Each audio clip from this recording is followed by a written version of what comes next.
السلام علیکم ورحمۃ اللہ وبرکاتہ۔ یہ ویڈیو اسکرپٹ کی دوسری قسط یعنی کہ حضرت آدم علیہ السلام کی مٹی سے تخلیق، اس میں روح پھونکے جانے اور فرشتوں سے مکالمے کے اہم واقعات پر مبنی ہے۔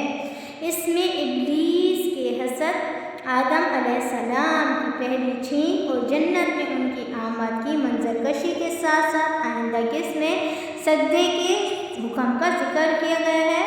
یہ دوسری قسط کا ایک انتہائی دلچسپ پہلی قسط میں آپ نے جانا کہ ابلیس اپنی عبادت کی وجہ سے فرشتوں کے ساتھ آسمان پر رہتا تھا، لیکن پھر اللہ تعالیٰ نے مٹی سے ایک نئی مخلوق بنانے کا فیصلہ کیا۔ یہ مخلوق کون تھی؟ جب مٹی کے اس پتلے کو ابلیس کے سامنے رکھا گیا تو اس کے دل میں صدیوں سے چھپا ہوا کون سا حسد جاگ اٹھا۔ اللہ تعالیٰ نے جب حضرت آدم علیہ السلام کو پیدا کرنے کا ارادہ فرمایا تو فرشتوں کو حکم دیا کہ پوری زمین سے مٹی جمع کی جائے۔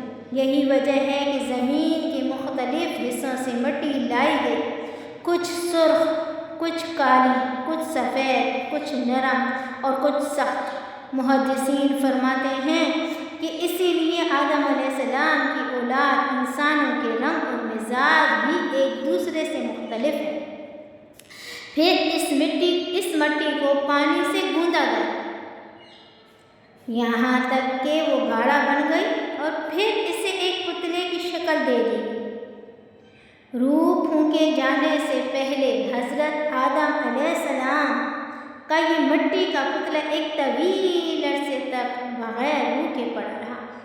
یہ مٹی جب سوکھ گئی تو اس میں سے ٹھیکرے کی طرح کھنکھناہٹ کی آواز آتی تھی۔ فرشتوں کے ساتھ ابلیس بھی اس نئے وجود کو حیرت سے دیکھتا تھا۔ وہ اس پتلے کے گرد چکر کاٹتا، اس کے اندر داخل ہوتا اور دیکھتا کہ یہ اندر سے کھوکھلا ہے۔ ابلیس کے دل میں تکبر آ گیا۔ اس نے سوچا، یہ مٹی کی مخلوق مجھ سے بہتر کیسے ہو سکتی ہے؟ میں تو آگ سے بنا ہوں۔ اس کے دل میں حسد کی آگ جلنے لگی اور اس نے دل میں عہد کیا کہ اب اگر مجھے اس پر فوقیت نہ ملی تو میں اسے تباہ کر دوں گا۔ اور پھر وہ عظیم وقت آیا جب اللہ تعالیٰ نے حضرت آدم علیہ السلام کے اس وجود میں اپنی طرف سے روح پھونکنے کا حکم دیا۔ جیسے ہی روح حضرت آدم علیہ السلام کے سر میں داخل ہوئی، انہیں ہوش آیا اور انہوں نے سب سے پہلے چھینک ماری۔ اللہ کے الہام سے حضرت آدم علیہ السلام کی زبان سے نکلا الحمدللہ، سب تعریفیں اللہ ہی کے لیے ہیں۔ اللہ تعالیٰ نے جواب میں فرمایا، یرحمک اللہ، اے آدم تیرے رب نے تجھ پر رحم فرمایا۔ روح جیسے ہی پورے جسم میں پھیلی، مٹی کا وہ بے جان پتلا کائنات کی سب سے خوبصورت زندہ مخلوق انسان میں تبدیل ہو گیا۔ اللہ نے حضرت آدم علیہ السلام کو تمام چیزوں کے نام سکھائے جو فرشتوں کو بھی معلوم نہیں۔ حضرت آدم علیہ السلام اب مکمل طور پر تخلیق ہو چکے تھے، ان کا علم فرشتوں سے بھی زیادہ تھا۔ اب وقت تھا امتحان کا۔ اللہ تعالیٰ نے فرشتوں اور ابلیس کو بلایا اور ایسا حکم دیا کہ جس نے کائنات کی تاریخ بدل دی۔ وہ حکم کیا تھا؟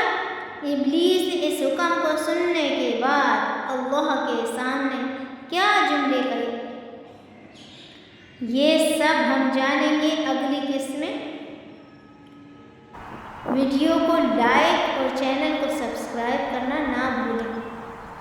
ملتے ہیں قسط نمبر 3 میں۔ اللہ حافظ، فی امان۔